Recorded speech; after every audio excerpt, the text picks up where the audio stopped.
نبی پاک صلی اللہ تعالی علیہ وسلم کی زندگی میں بہترین نمونہ عمل ہے. بہترین. اگر کوئی شخص ایک خوبصورت ترین زندگی ترتیب دینا چاہے اور وہ محسوس کرے کہ زندگی باوقار بھی ہو، حسین بھی ہو، سکون والی بھی ہو، اور زندگی اس طرح کی ہو جس میں میری وجہ سے کسی کو تکلیف بھی نہ پہنچے، اور زندگی اس طرح کی ہو کہ میری وجہ سے کسی کا فائدہ بھی ہو جائے، اور زندگی اس طرح کی ہو کہ میرا وجود بیکار نہ ہو، میری صلاحیتوں کو زنگ نہ لگے، میں کچھ کر جاؤں، کچھ کر گزروں، زمانے کو کچھ دے جاؤں، ملت کے لیے، قوم کے لیے، وطن کے لیے، مذہب کے لیے، دین کے لیے، عقیدے کے لیے کوئی خدمات سر انجام دے جاؤں، میں کچھ نظریات میں بلندی پیدا کر جاؤں، میں کچھ کر جاؤں.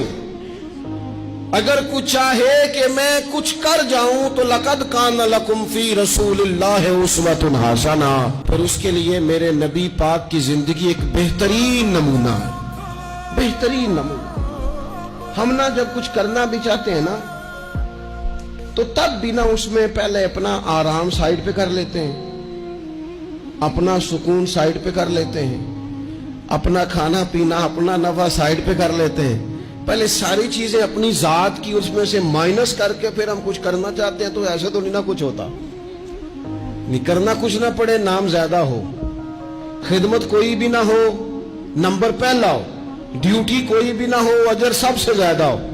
باتوں کے ساتھ جو لوگ پلاؤ پکاتے ہیں وہ زیادہ بھی گھی ڈال لیں تو خرچہ کوئی نہیں آتا. مسالہ جات مہنگے استعمال کریں، باتوں سے جو پلاؤ پکانا ہے. اور اگر کسی نے عملہ آنا ہے تو پھر تو میرے بھائی یہ شہادت گاہ الفت میں قدم رکھنا ہے. لوگ آسان سمجھتے ہیں مسلمان ہونا. آپ تھوڑا سا اس آیت مقدسہ کا پس منظر سمجھیں گے. یہ آیت نازل کب ہوئی؟ یہ آیت نازل ہوئی ہے غزوہ خندق کے موقع پر. سارے عرب قبائل جمع ہو کے یک بار کی انہوں نے حملہ کر دیا مدینہ طیبہ. اور زمینی حقائق یہ ہیں، اندر کی صورتحال یہ ہے کہ یہودی جو بڑی دیر سے معاہدہ کیے ہوئے تھے مسلمانوں کے ساتھ، انہوں نے معاہدہ بھی توڑ دیا. منافقین مدینہ طیبہ میں جو بڑا اظہار کرتے تھے ظاہری جملوں اور لفظوں کے ساتھ، وہ پیچھے ہو گئے. قحط کا زمانہ ہے، معاشی حالات بھی بڑے سخت ہیں. اب ان حالات میں سارے کا سارا عرب کفر جو ہے وہ جمع ہو کے آ گیا. اب حضور نے ان کے خلاف کھڑے ہونا ہے. صحابہ کو جمع کیا گیا، مشاورت کی گئی. اب کیا کیا جائے؟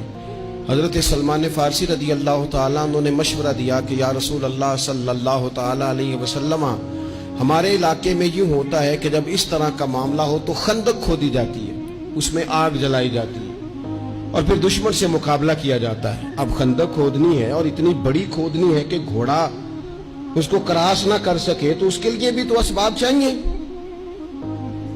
یعنی اندر بھی حالات اس طرح کے نہیں ہیں. جو مدینہ طیبہ کے اندر جو آبادیاں موجود ہیں وہ بھی سارے ظاہری طور پر ساتھ چھوڑ چکے ہیں، اور سامنے جو لوگ آئے ہیں وہ سارے جمع ہو کے یکبارگی آئے. اب مقابلہ ہے اور مالی حالات بھی کمزور ہیں. حضور نے فرمایا کھودو بھائی خندق. کیا غریبوں کے بچے صرف دکھ اٹھائیں گے؟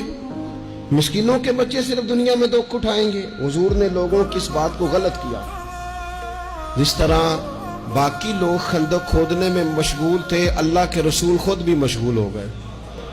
لوگ جیسے اندر سے مٹی اٹھا اٹھا کے خندق سے باہر لاتے تھے، نبی کریم بھی اٹھا کے باہر لاتے تھے. جتنی محنت دوسرے کر رہے تھے حضور اس سے ڈبل کر رہے.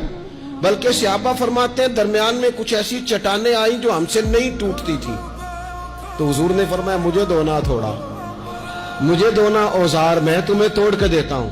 حضور نے باقاعدہ عملاً اس میں کام کیا.